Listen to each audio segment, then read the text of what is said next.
Welcome back to math and English education academy. আজকের বিষয় phrase. Phrase কথাটির বাংলা অর্থ হলো শব্দগুচ্ছ। তাহলে শব্দগুচ্ছ কি, মানে একগুচ্ছ শব্দ, যার মধ্যে কি থাকবে না, যার মধ্যে কোনো সাবজেক্ট থাকবে না, ফাইনাইট ভার্ব থাকবে না, সম্পূর্ণ অর্থ প্রকাশ করে না, শুধুমাত্র ভার্বের পার্টস অফ শুধুমাত্র সেন্টেন্সের বা বাক্যের একটা পার্টস অফ স্পিচ হিসেবে ব্যবহৃত হয়, তখন তাকে বলা হয় ফ্রেজ। ইংলিশে বললে কি বলবো? এ phrase is a group of words that neither has a finite verb nor makes a complete sense, but it is used as a single part of a speech. তাহলে ফ্রেজ কি হয়? Phrase is a group of words, মানে একগুচ্ছ শব্দ, that neither has a finite verb, যার কোনো সমাপিকা ক্রিয়া থাকবে না, নর মেক এ কমপ্লিট সেন্স, পুরোপুরি অর্থও থাকবে না, but is used as a single part of speech, মানে একটা পার্টস অফ স্পিচ হিসেবে শুধুমাত্র সেন্টেন্সে ব্যবহৃত হয়, তখন তাকে বলা হয় ফ্রেজ। তাহলে শব্দ সমষ্টি যাদের মধ্যে ফাইনাইট ভার্ব নেই, সম্পূর্ণ অর্থ প্রকাশ করে না, কিন্তু পার্ট অফ স্পিচ হিসেবে ব্যবহৃত হয়, তাদেরকে বলে ফ্রেজ। এবার ফ্রেজ কত ধরনের? Kind of phrases. Noun phrase, walk S a noun. তাহলে নাউন একটা শব্দগুচ্ছ যখন নাউন হিসেবে ব্যবহৃত হবে, তখন তাকে বলবো নাউন ফ্রেজ। নাউন ফ্রেজ কি উদাহরণ? N express train is running.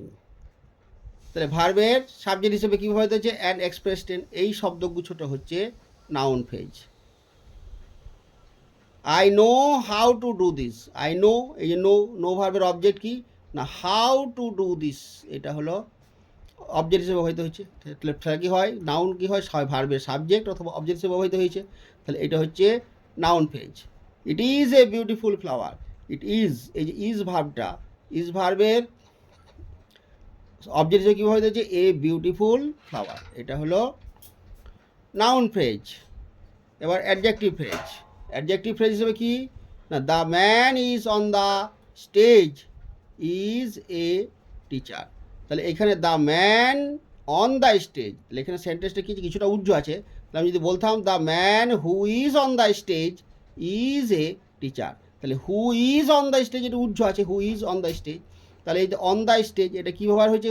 On the স্টেজটা হচ্ছে এইখানে কি মানুষটাকে ব্যাখ্যা করছে, তাহলে পরে এটা হচ্ছে adjective phrase. This is a letter of great importance, মানে this is a letter of great importance, মানে this is a letter which has a great importance. তাহলে হুইচ হ্যাজ না দিয়ে এখানে অফ প্রিপোজিশনটা বসানো হয়েছে, তাহলে হচ্ছে this is a letter of great importance, of great importance, এটা হচ্ছে অ্যাডজেক্টিভ ফ্রেজ, অ্যাডজেক্টিভের মতো কাজ করছে।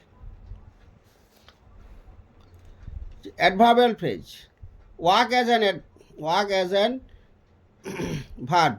ভার্বাল ফ্রেজ মানে হচ্ছে work as an verb. It has been raining, তাহলে it has been raining, has been আর রেনিং, এটা আমরা কখন ব্যবহার করি? এটা হচ্ছে প্রেজেন্ট পারফেক্ট কন্টিনিউয়াস টেন্স। তাহলে প্রেজেন্ট পারফেক্ট কন্টিনিউয়াস টেন্সে হ্যাজ বা হ্যাভ বিন ভার্বের সঙ্গে আইএনজি যোগ, তাহলে এইখানে গোটাটা এই যে হ্যাভ বিন রেনিং এই সব মিলেই একটা ভার্ব, তাহলে এটা হচ্ছে verbal phrase. They have gone to school, তাহলে এটা দে হ্যাভ গন, এটা আমরা কোন টেন্সে ব্যবহার করি? প্রেজেন্ট পারফেক্ট টেন্স, তাহলে হ্যাভ আর গন অক্সিলারি সহ, তাহলে এই যে হ্যাভ আর গন এটা হচ্ছে ভার্বাল ফ্রেজ। এই দুটো ওয়ার্ড একসঙ্গে গুচ্ছ। Adverbial phrase, work as an adverb. The sun sets in the West, the sun sets কোন দিকে যায় না, ইন দ্য ওয়েস্ট, এই ইন দ্য ওয়েস্ট এটা হচ্ছে adverbial phrase. He came to live here, he came to live here, তাহলে সে এসেছিল, কী জন্য এসেছিল? টু লিভ হিয়ার, তাহলে এটা টু লিভ হিয়ার এটা হচ্ছে adverbial phrase.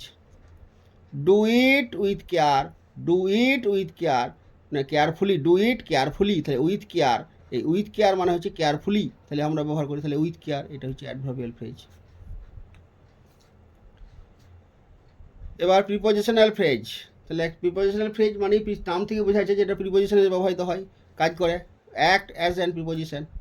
I stood in front of you, আমি তোমার সামনে দাঁড়িয়েছিলাম, তাহলে প্রিপোজিশন ইন ফ্রন্ট অফ এটা হচ্ছে কোথায় না, in front of you prepositional, এটা হচ্ছে prepositional phrase. He sat by the side of me, sat by the side of me, by the side of me, এটা হচ্ছে প্রিপোজিশনাল ফ্রেজ। কোথায় বসেছিল না preposition. He came in spite of ill health, সে এসেছিল in spite of, spite of মানে সত্ত্বেও, তার স্বাস্থ্য ভালো থাকা না ভালো অসুস্থ থাকা সত্ত্বেও সে এসেছিল, স্পাইট অফ। এবার conjunctional, work as and conjunction, মানে act as and conjunction. I shall go as soon as he comes, বলছে সে আসার সঙ্গে সঙ্গেই আমি যাব, তাহলে as soon as, as soon as এটা হচ্ছে কনজাংশন, মানে I shall I shall go as soon as, এই অ্যাজ সুন অ্যাজটা হচ্ছে কনজাংশন হিসেবে ব্যবহৃত হয়েছে, তাহলে এটাকে বলা হয় conjunctional phrase. We grow in order that we may it, in grow in order that, in order that এটা হচ্ছে conjunctional phrase. He came just after the train had stopped, এই জাস্ট আফটার, এই জাস্ট আফটারটা হচ্ছে conjunctional phrase. এবার interjectional, oh me, what a pity, for shame, এগুলো আমরা ব্যবহার করি, এগুলো আমাদের আবেগ, উচ্ছ্বাস, আনন্দ, দুঃখ, বেদনা, ঘৃণা, এগুলো সব ব্যবহার করার জন্য আমরা যে যে যে যে যে ফ্রেজগুলো ব্যবহার করি সেগুলো বলা হয় ইন্টারজেকশনাল ফ্রেজ। আশা করি তোমাদের ফ্রেজ সম্বন্ধে ধারণাটা স্বচ্ছ হয়েছে। ভিডিওটা প্রথম থেকে দেখার জন্য তোমাদের অবশ্যই অনেক অনেক ধন্যবাদ। আর ভিডিওটা যদি ভালো লাগে অবশ্যই একটা লাইক করে দেবে। Thank you.